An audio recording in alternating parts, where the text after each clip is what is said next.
Hi, fourth graders, it's Ms Flanagan, and I thought today I would read you this book called The Masterpiece, and it is from a series called The One Big Canvas Book.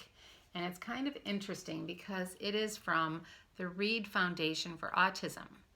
And an initiative of the Reed Foundation for Autism and the One Big Canvas series of books is seeking to celebrate differences and showcasing how each individual, regardless of his or her own unique qualities, can be an integral part of a much larger picture. So I want you to see how the different paintbrush characters in the book add to the final masterpiece, even though they all will do it in kind of a different way. So here we go.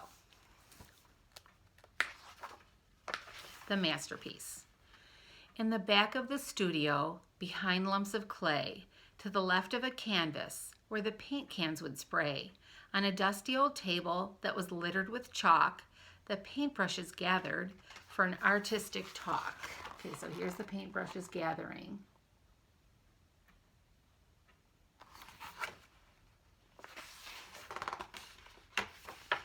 The first one to speak was a paintbrush named Reese, who said, "Let's create a grand masterpiece, something with color, to fill many pages, to be remembered by all, and to last through the ages."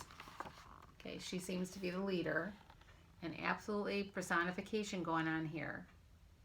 They absolutely have personalities and they're talking.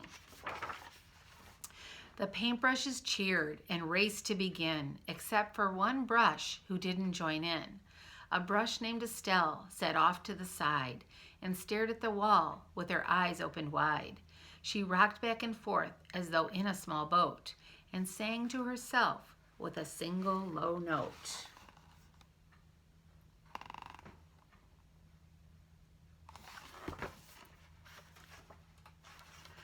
Her single note song, her continuous hum, and the others knew well where this hum had come from. They had heard it before and knew this was her way.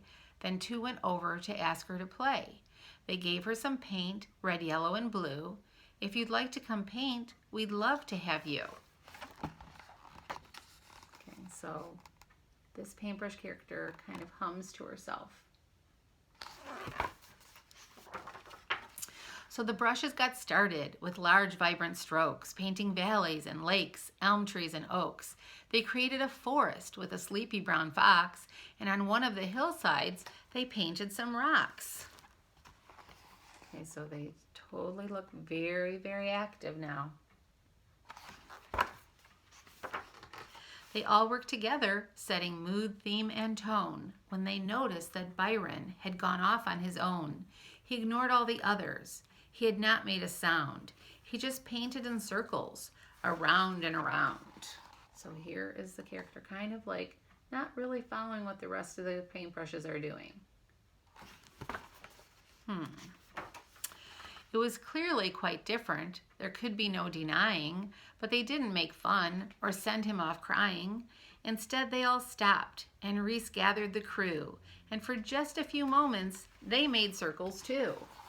So instead of kind of making fun of him painting in a different way, they all said, you know, kind of let's try it his way for a while. They painted some more and worked well as a team when they suddenly heard a startling scream. Uh-oh.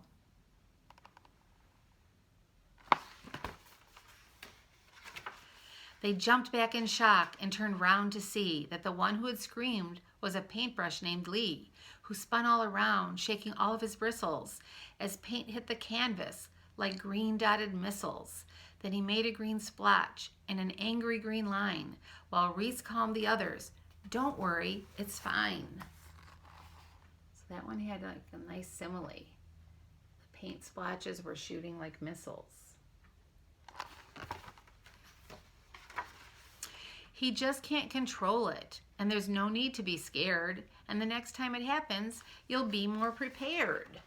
So she's just saying, you know what, that's just the way he is. Can't really control it.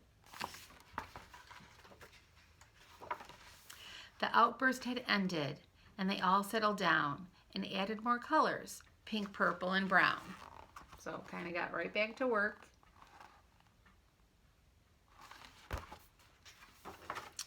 They worked through the day, then stopped and admired the wisdom their now painted canvas inspired. Their painting was perfect. It all meshed just fine, with its colorful circles and angry green line.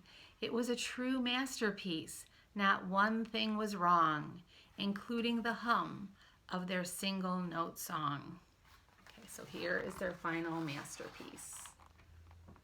And it does look really beautiful with lines and circles and painted rocks and all the colors. So that is the end of the book, and I hope that it inspires you to maybe get out there and do something creative and maybe do some paintings and some artwork and kind of express yourself in your own special way. Miss you so much, and see you soon. Bye-bye.